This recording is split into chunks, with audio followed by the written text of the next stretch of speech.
Hey there, I'm back. I got the jitters out. I got the organization out.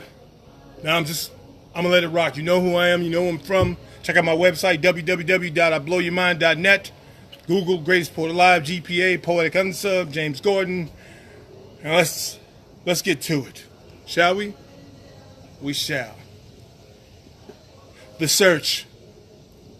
If I gave you a compass, if I gave you a map, if I gave you a GPS location system, if I gave you a diagram and to follow, if I told you to watch the stars, all the constellations, if I said follow the sun, if I told you towards the east, if you took all these utensils, if you had a Range Rover, the next year's Range Rover with the guidance system in it, if you had all of that, and you looked inside my heart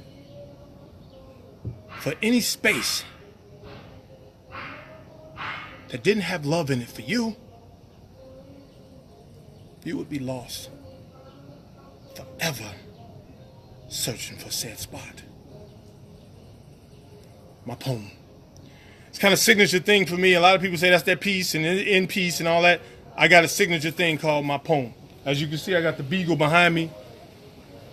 Scooter the Beagle, that's my buddy. Let's keep on with the poetry. What you fail to understand is that everything matters. Okay, slight correction. Everything matters coming from you. Because outside of you, nothing else matters.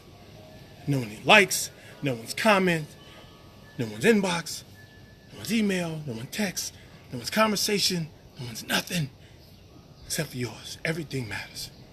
You might believe otherwise. You might think things mundane, such as when you say good morning, you say good afternoon, you say good evening, you say good night, you say I miss you, I'm thinking about you, I love you.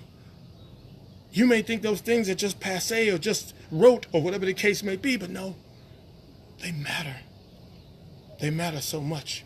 When we're sitting there, we're laying there, we're doing whatever we're doing, we're driving, and our fingers touch and interlock. Our hands clasp, form in one. When you put your feet on me, when we're watching TV and just rest them there. The idea of that intimacy, the high level of that intimacy, and you may think it's nothing, but it's something. It's everything, because all of it matters.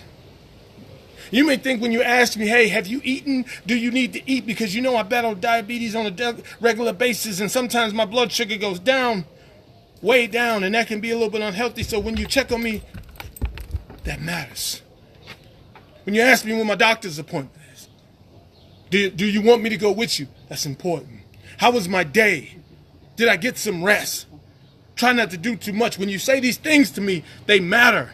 No matter what you think, you may think this part of just some sort of duty, or you may think that when you tell me that I'm handsome, or you like the ensemble I put together, you admire my shoes, or you told me, man, you lost some weight, anything like that, you just think maybe you're doing something, you're saying something, you're throwing out compliments, but that's not true, because it matters. Coming from you, everything matters. If you blew out a candle, and the candle was where I was sitting, and blowing out the candle led to some sort of moment of intimate, sexual, or just quiet time between you and I, it's significant. If you handed me the whole grain wheat bread, because you know I don't eat white bread, if you handed me that bread and said, here, you want to make a peanut butter and jelly sandwich, that matters. If you tell me I cannot wait to see you again because I miss you so, because I told you I missed you so, that matters. Everything and anything that you do for, towards me, with me, nothing else, but it matters. My poem. How I'm doing on time? How I'm doing? Okay. We're gonna do another poem, we're gonna get out the way. Oh man. Hope y'all enjoying this poetry. Thank you for tuning in. Thank you again to Jessica Fallen, I don't know why I said Fallon. Fallen for giving me the opportunity to lead things off. I apologize for infringing upon someone else's time.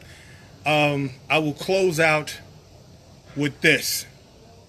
I'll go the other way with it. One night I found myself in a drunken stupor. Too many shots of Jameson, too many cans of Green Line, stumble and stagger and find myself in front of the mirror, and the man in it looked at me with disdain, spoke to me with condescension and said, "Who are you?" A brief moment of alertness overcame me, and this is what I said. "I am the monster under the bed. I am the boogeyman hiding in the closet, except when you come with your friends to verify my existence, I am not there. But when you come back to retrieve your jacket or your coat, I am the one handing it to you, fangs hanging from my mouth, saliva dripping because I'm ravenous. I am Freddy Krueger, Jason Voorhees, Michael Myers, Pennywise, Pinhead. Because every time you think you've destroyed me or vanquished me, I come back every time they create another sequel. I am Grodd the Gorilla. I am Professor Zoom. I am the Joker, Lex Luthor, the Penguin, and the respective superheroes they engage in battle. And this clearly illustrates the perpetuality of good versus evil. I am the proverbial fly in the ointment who shows up at the picnic. I do backstrokes in the potato salad. I tread in the spaghetti, and I swing back and forth on that rib just as you're getting ready to put it in your mouth. And these are the metaphors of permanence to show you what I truly am.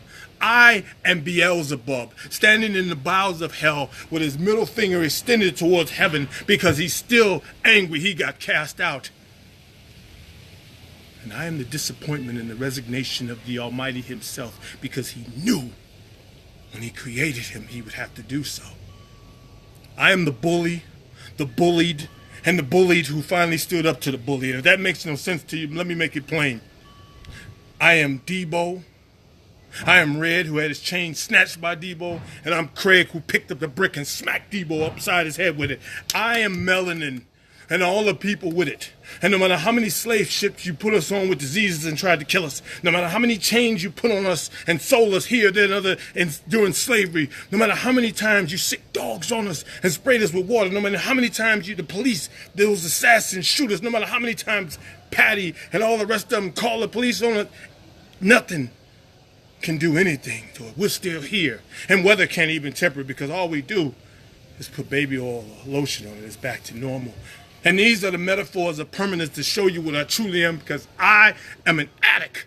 But there are no pipes, there are no blunts, there are no needles, there is nothing. There is just me with this pen going left to right, left to right, left to right on my laptop, typing like a madman, using social network, Facebook, Twitter, Instagram, YouTube to put out poems, get rid of 10 poems so I can make room for the next 10 poems. And then after those 10 poems, come back with 10 poems and then another 10 poems. But damn, I still got 10,000 poems waiting.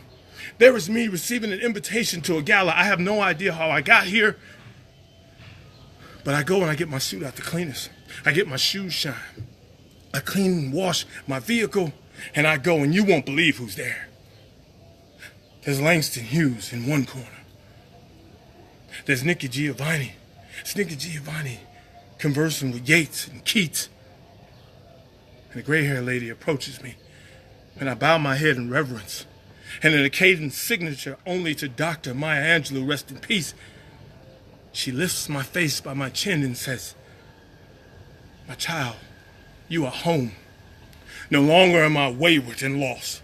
My life has purpose. Even this magnificent melanin armor is insignificant for what I will do going forward. Because every time I step in front of a pen and paper, every time I step in front of a microphone, I grasp just another pinch of greatness. And I realize who and what I am. And the metaphors of permanence come in a circle like all things do. Because I am a poet. And the metaphors of permanence close. My poem. Thank you very much for tuning in. Make sure you grab a copy of Beloved from Amazon. It's on sale right now. Get you that copy. Thank you, Jessica Fallen, for having me on. Thanks to everybody that tuned in. Peace and blessings.